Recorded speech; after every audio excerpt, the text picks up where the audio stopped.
how's it going? I'm Shelby Williams. I'm your host of Top Shelf Sports. Very excited to be doing the second episode of Top Shelf Sports with you this evening. Thank you so much for joining us. We are going to go over the incredible SEC matchup that we all got to witness on Saturday. That is Florida, Georgia, as many of you know. I am the diehard Gator. However, I will say I am not mad. I'm not too angry. I'm proud of the Gators. I think they put up a pretty good fight. And honestly, at the end of the day, Georgia was just the better team. And that's all I can really ask for.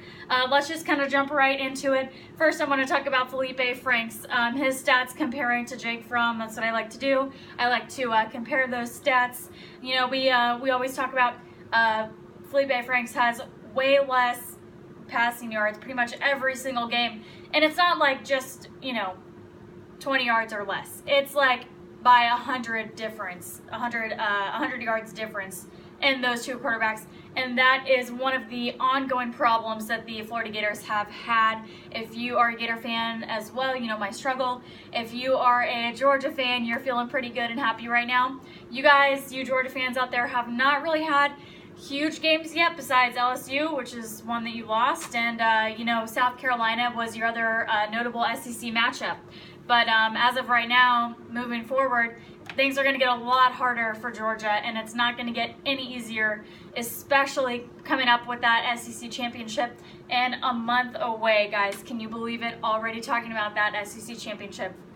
Anyway, so let's move on. We'll talk about Felipe Franks. He had 13 out of 21 completions and threw for 105 yards and only one touchdown.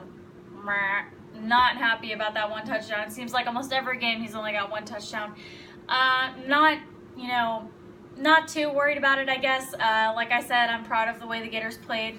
Of course, there were things that we could work on, and of course, there were things that maybe we could have fixed. But moving forward, they'll continue to work on those. And from what I hear, they're still working with Tim Tebow, so I'm happy about that. And talking about Georgia during that game, Georgia moved the ball easily. Jake Fromm, he had 17 out of 24 completions, 240 yards passing, guys, and 3 touchdowns. I give up. Not even comparable. I don't even know why I'm comparing these two guys right now. They are not comparable whatsoever. However, we do have to talk about it, and we want to make sure that we think about that and, check them out moving forward, because they both are key teams in the SEC right now. And, Felipe Franks, Franks still isn't just quite there yet with the Gators. He will get there. The Gators, they play Missouri at home this weekend. I think that will be an easy win. I think that you're going to see them win a decent more amount of their games coming up. Their schedule isn't too hard, considering FSU isn't really a competitive team this season anymore. So we're happy to take that rivalry win, at least one of them, right? And, Georgia, though, is a whole other story. They play Kentucky in Lexington. That is going to be a huge deal for Georgia. But I want to kind of show you guys what happened this weekend. We're going to check out the screen here. This tailgate that we were able to go to, that is obviously the best part of Florida, Georgia, guys. Tailgating there, that's what everyone goes to do. And I want to show you guys kind of what went down. Hey, baby. Wow! Wow!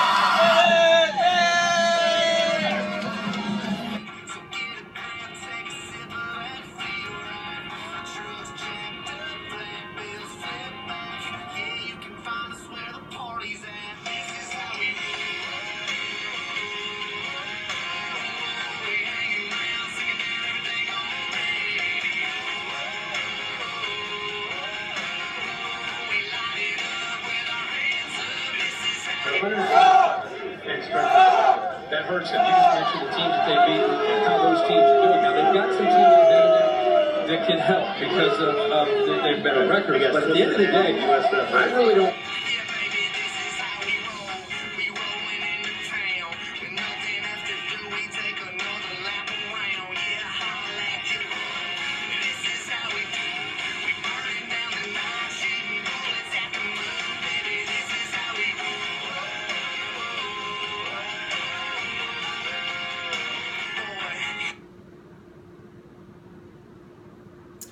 and that's what kind of happened at college game day there. I have never been to a college game day before. That was my first time, and I have to say it was incredible. I've been to an SEC game day before, but not college game day. Super cool to see, Kirk Herbstreit and all those guys up there on the stage, and the booing that you kind of heard on the screen when people were chanting back and forth at each other.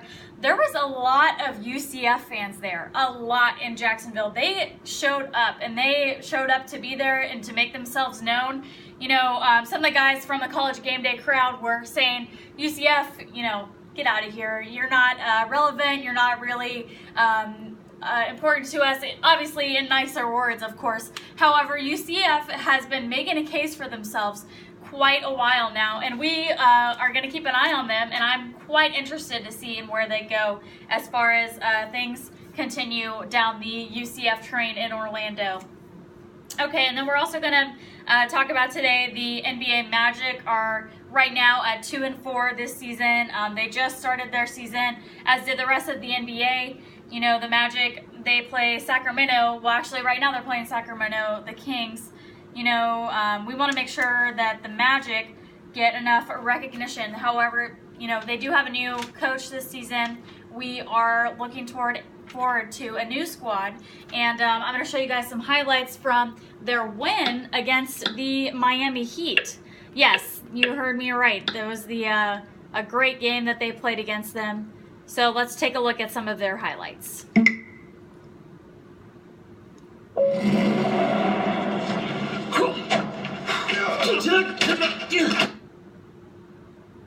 Game number 1, season number 30. So it's Miami and Orlando from Central Florida on this Wednesday night, and we're underway. Season numbers is Josh Richardson. His matchup is Evan Fournier. Richardson using a white side screen, takes it all the way to the foul call. Justice Winslow will not play tonight. Wayne Ellington, James Johnson, all missing in action for Miami. Here's Vucevic with a help out on the drive by Fournier. Vuce doing a nice job taking this guy into the box. Let's talk about just for a second that defense that we just saw right there. All of these guys hanging out in the back, literally watching him take that ball to the goal right there. No problem. He didn't have to fight a single person. The Magic's defense is a defense that we have sort of had some problems with lately, and especially with this new coach. That is one thing that he has got to focus on. That's one thing that's really important there. So I would love to see the Magic's defense improve within the coming weeks. And it's one of those things, if they don't do it soon, they're never going to do it.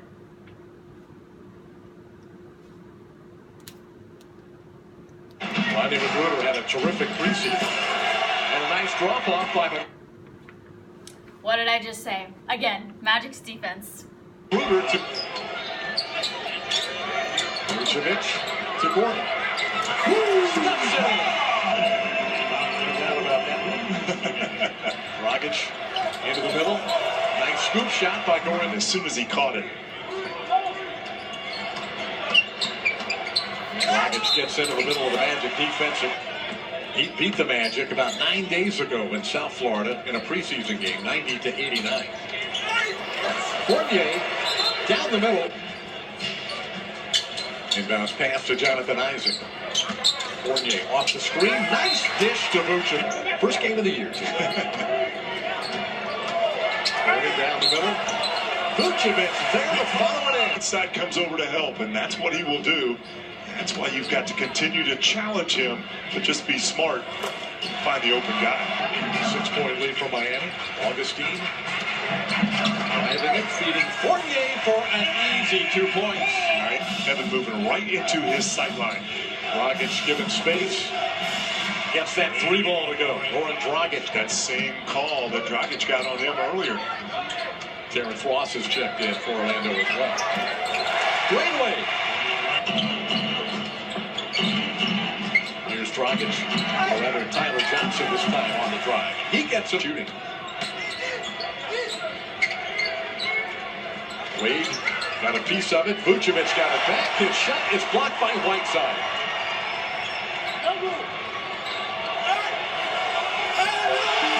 Derek Jones. difficulty holding on to it early on. But he puts it on the floor. Steve Clifford also said in the pregame, this team last year. All right, so obviously the Magic do have a little bit of a ways to go. We want to make sure that we continue to keep an eye on them there as we progress throughout the NBA season. You know, one of the key players that they kind of rely on is Nikola Vucevic with, and tonight against the Kings, that matchup, he's coming into that 19.2 points per game, 10 plus rebounds. Aaron Gordon is another guy that is normally leading the team. However, he's only got an average of 15 points per game and 42% on that field goal shooting percentage. Not the greatest, guys. This is no Steph Curry. I don't have to tell you that.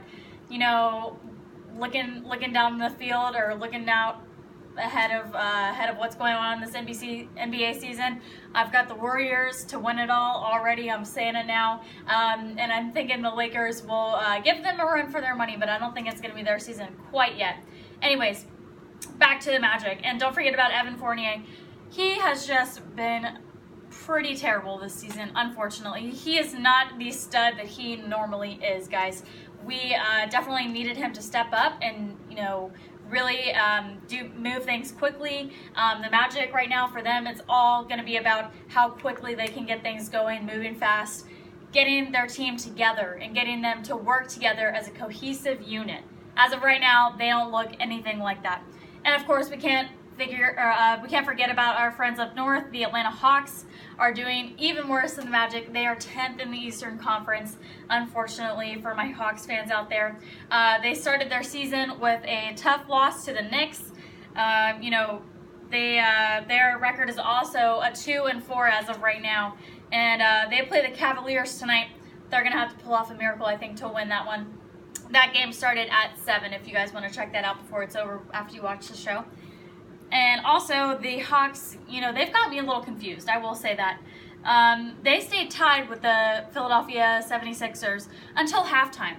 Stayed tied, no problem. Caught up with them, did whatever they needed to do, not a big deal. And then they came back and lost to them. They put up a good fight, and I think that they had something going. They had some sort of mojo for a little bit, and they lost it. And that's, for them, that's something that they really need. They need, again, cohesiveness to stay together and really go after that. And, we want to talk about Lloyd Pierce. He's their new coach this season. Obviously, he's been trying to do a double team type effort against Embiid, and it worked pretty well in their game against the 76ers. If they can continue to pull out plays and ideas like that, it's got to be original.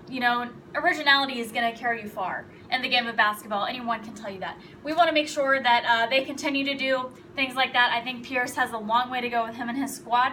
However, I think they're not far off. You got to give them some time. And we are still very, very early in the NBA season. And that'll be it for me tonight, guys. Thank you so much for watching Top Shelf Sports. I hope to see you here next week.